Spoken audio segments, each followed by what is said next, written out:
Hello বন্ধুরা, কেমন আছেন সবাই? হায়ার এসির নতুন আরেকটি ভিডিওতে আপনাদের সবাইকে স্বাগত জানাচ্ছি। আমি সর্বশেষ যখন হায়ার এসির রিমোটের ফাংশন নিয়ে ভিডিও করেছি, তারপর অনেকেই আপনারা একটি জিনিস জানতে চেয়েছেন, সেটা হচ্ছে টার্বো এবং কোয়াইট মোডের কাজ এবং ব্যবহার এবং বিদ্যুৎ খরচ বা রুম ঠান্ডা করার সাথে এর ভূমিকা কতটুকু, সেটাই আমি এখন আপনাদেরকে দেখাবো। এই মুহূর্তে আমি আমার হায়ার দেড়টন এসি কুলিং মোডে 20 ডিগ্রি সেন্টিগ্রেডে সেট করে রেখেছি এবং আমি যদি রুম টেম্পারেচার আপনাদেরকে দেখাই, এই মুহূর্তে হচ্ছে 30 ডিগ্রি। তার মানে এই মুহূর্তে আমার এই এসি অটোমেটিক্যালি রুম ঠান্ডা করছে এবং এটি বর্তমানে প্রায় 1700 ওয়াটের মতো বিদ্যুৎ খরচ করছে।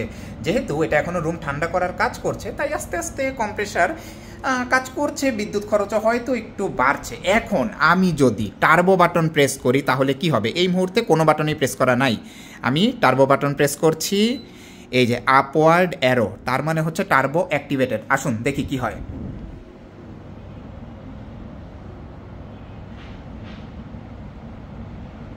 হ্যাঁ, ফ্যানের গতি কিন্তু বাড়া শুরু হয়েছে, আমি আওয়াজ পাচ্ছি। আমি জানি না মাইক্রোফোন দিয়ে আসলে কতটুকু ঠিক শোনা যাচ্ছে। এসি কিন্তু টার্বো মোডে কাজ করা শুরু করেছে সর্বোচ্চ স্পিডে। তার মানে দাঁড়াচ্ছে এসির কম্প্রেসর এখন সর্বোচ্চ কাজ করছে, এর ভেতরে থাকা ইনডোর ইউনিটের ফ্যান এখন সর্বোচ্চ স্পিডে ঠান্ডা বাতাস সার্কুলেট করছে। সুতরাং আপনি যদি রুম দ্রুত ঠান্ডা করতে চান তাহলে টার্বোর কোনো বিকল্প নেই। ওকে, এখন আমি যেটা করব, কোয়াইট মোড প্রেস করব। এই বাটনটি আরেকবার প্রেস করলেই কোয়াইট অ্যাক্টিভেটেড হবে। এই যে কোয়াইট মোডের বাটন। আশা করি এই মুহূর্তে আপনারা ভিডিওতে অবশ্যই শুনতে পেয়েছেন যে ফ্যানের স্পিড একদমই কমে গিয়েছে এবং বিদ্যুৎ খরচ কিন্তু অনেক কম হচ্ছে এবং বাতাস যে বের হচ্ছিল সেটার প্রবাহ একদমই কমে গিয়েছে, বিদ্যুৎ খরচ কম হচ্ছে।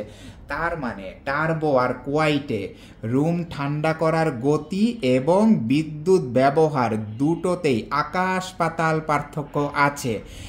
হ্যাঁ, সুতরাং আপনি যদি আসলে রুম দ্রুত ঠান্ডা করতে চান তাহলে টার্বোর কোনো বিকল্প নেই।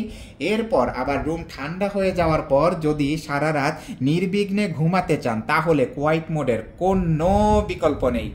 এই যে দেখুন, আমার এই এসি এই মুহূর্তে মাত্র 721 ওয়াট বিদ্যুৎ খরচ করছে। আশা করি বিষয়টি আপনারা এই ভিডিওর মাধ্যমে পরিষ্কার হলেন। আপনারা যদি বিদ্যুৎ খরচ কমাতে চান তাহলে অবশ্যই কোয়াইট মোড ব্যবহার করবেন। আমার এই ভিডিওটি ভালো লেগে থাকলে অবশ্যই লাইক দিবেন এবং আমার চ্যানেলটিকে সাবস্ক্রাইব করে পাশেই থাকবেন। সবাইকে ধন্যবাদ।